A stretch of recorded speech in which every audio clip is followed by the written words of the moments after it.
नमस्कार साथियों, मैं मनीष भारती संस्कृति आई इस प्लेटफॉर्म पर आप सभी का स्वागत करता हूं। साथियों, पंजाब से एक खबर आ रही है और ये पंजाब के किसानों के लिए एक अलग तरह की समस्या हो गया है।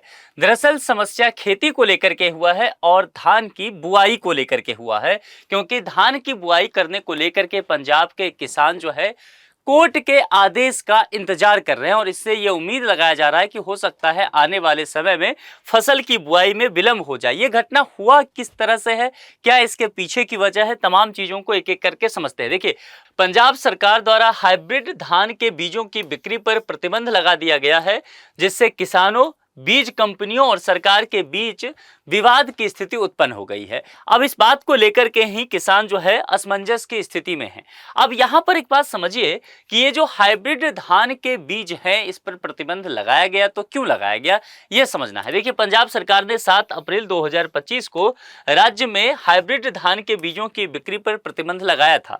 कारण क्या बताया? सरकार ने कहा कि देखिए, बीजों से, इस तरह के जो हाइब्रिड बीज होते हैं, इसके वजह से उपजा धान जो है मिलिंग के दौरान अधिक टूटता है और मिलिंग और टर्न रेशियो भारतीय खाद्य निगम द्वारा जो तय किया गया है, जो कि 67% होता है, उसके मानक के नीचे चला जाता है।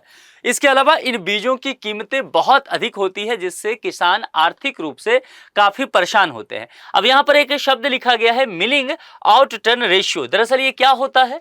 यह एक अनुपात है जो यह दर्शाता है कि कच्चे धान से कितने मात्रा में चावल प्राप्त किया जा सकता है। इसे प्रतिशत में मापा जाता है। सामान्यतः अगर देखा जाए तो यह अनुपात भारत की स्थिति में देखेंगे तो 70 से 75% के बीच होता है तथा 100 किलोग्राम धान से लगभग 70-75 किलोग्राम चावल निकलता है। अगर रेशियो 70 से 75% तक तो है, तो क्योंकि मैंने कहा पहले कि यह प्रतिशत में मापा जाता है। यह अनुपात धान की किस्म, मिलिंग तकनीक और नमी की मात्रा पर भी निर्भर करता है, यानी कि यह अनुपात जो है वह घट बढ़ सकता है। मान लीजिए धान के बीज का बेहतर किस्म ना उपलब्ध हो तो निश्चित तौर पर कमी हो सकता है पैदावार में। मिलिंग तकनीक अगर बेहतर से ना किया जाए, नमी की मात्रा क्या है उस बात को लेकर के भी हो सकता है। तो तमाम चीजों पर इसकी निर्भरता निश्चित तौर पर रहती है। अब कानूनी चुनौती क्या आ गया है किसानों के पास, इसको समझिए। सरकार के इस फैसले को कानून की अदालत में चुनौती दिया गया है। यह मामला 20 मई 2025 को पंजाब एवं हरियाणा हाईकोर्ट में सुनवाई के लिए सूचीबद्ध कर दिया गया है। किसान असमंजस में इसीलिए भी हैं कि राज्य सरकार ने 1 जून से ही धान की रोपाई शुरू करने की तारीख तय कर दी गई है, लेकिन अभी तक यह स्पष्ट नहीं हो पाया है कि किस बीज का इस्तेमाल वो करते हुए नजर आएंगे। हाइब्रिड बीज के पक्ष में क्या तर्क दिए जाते हैं, इस बात को समझिए। और किसान क्यों इसको लेकर के प्राथमिकता देते हैं? ढेर सारी कंपनियां जो है क्यों कहती है कि हाइब्रिड बीज का इस्तेमाल कीजिए? क्योंकि हाइब्रिड बीज के इस्तेमाल के बाद जो धान होता है वह जल्दी पक जाता है। दूसरी बात, आप जानते हैं कि धान की खेती के लिए पानी की प्रचुर मात्रा में आवश्यकता है, लेकिन कई बार क्या होता है, जैसे भीषण गर्मी अभी देखेंगे और उसके बाद जो टेम्परेचर है वो 45 से 50 डिग्री के आसपास पहुंच जाता है, तो इसमें पानी की समस्या है सिंचाई के लिए। तो कम पानी की आवश्यकता हाइब्रिड बीजों को पड़ता है। तो इस वजह से भी आमतौर पर अगर देखे जाए तो पारंपरिक किस्मों की तुलना में प्रति हेक्टेयर 1 से 1.5 टन अधिक उपज भी ये देता है, तो पैदावार भी ज्यादा हो रहा है।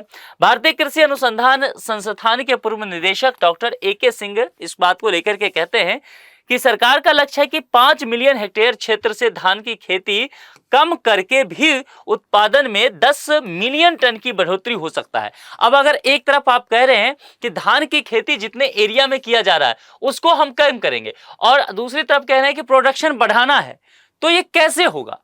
इसके लिए एक ही तरीका फिर है कि हाइब्रिड बीज का इस्तेमाल आपको करना ही पड़ेगा। लेकिन अब सरकार ने भी रोक लगा दिया है, तो उस बात को लेकर के फिर कोर्ट में ही मामला है। अब इस वजह से क्या हो रहा है कि किसान हरियाणा से हाइब्रिड बीज मंगवाने की कोशिश कर रहे हैं, क्योंकि पंजाब में तो बिक्री नहीं हो रहा है ना, पंजाब सरकार ने कर दिया है, तो बाहर से मंगाएंगे और बाहर से मंगाएंगे तो निश्चित तौर पर एक तो हाइब्रिड बीज ऐसे भी महंगा होता है और बाहर से दूसरे राज्य से मंगाने पर और ज्यादा जो है किसानों को महंगाई का सामना करना पड़ेगा।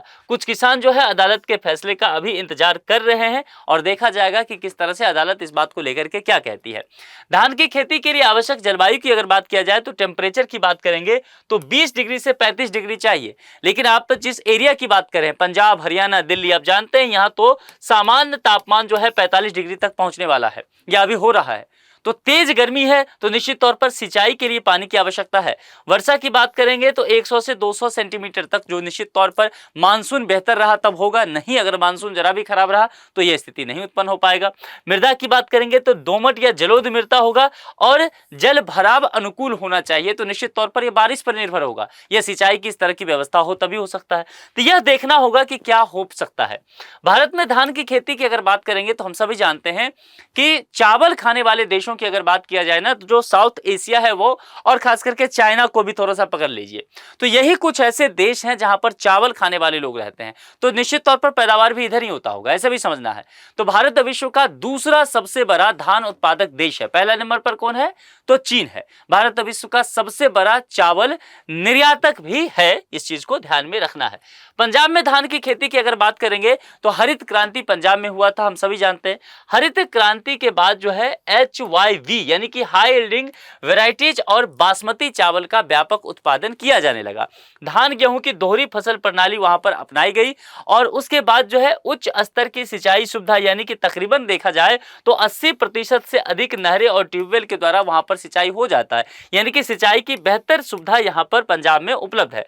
उत्पादन योगदान अगर देखेंगे 2023-24 का अनुमानित कहा जाता है पूरे भारत के हिसाब से, तो पंजाब का भारत के कुल धान उत्पादन में लगभग कहा जाता है कि 10% के आसपास योगदान रहता है, 9.6 से लेकर के 10.2% के आसपास। उत्पादकता देश में सबसे अधिक है और तकरीबन देखेंगे तो 4000 से 4500 किलोग्राम जो है पर हेक्टेयर तक उत्पादकता होता है।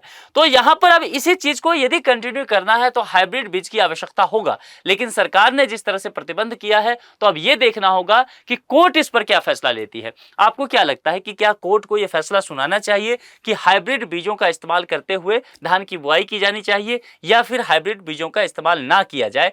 जो भी आप सोचते हैं कमेंट बॉक्स में जरूर लिखिए। एक प्रश्न देखते हैं, इसका जवाब भी आपको कमेंट बॉक्स में देना है। हाल ही में पंजाब सरकार ने किस प्रकार के धान के बीजों की बिक्री पर प्रतिबंध लगाया है? पारंपरिक बीज, हाइब्रिड बीज, जैविक बीज, अनाज मिश्रण बीज। जो भी आपको सही लगता है कमेंट बॉक्स में लिख करके आप जरूर बताइए। आज का लेक्चर आपको कैसा लगा ये भी जरूर बताएं। पंजाब सरकार के फैसले से आप कितने सहमत हैं कमेंट बॉक्स में जरूर बताएं। आज के लिए इतना ही। अपना बेहद ख्याल रखिए। बहुत बहुत शुक्रिया। Thank you so much.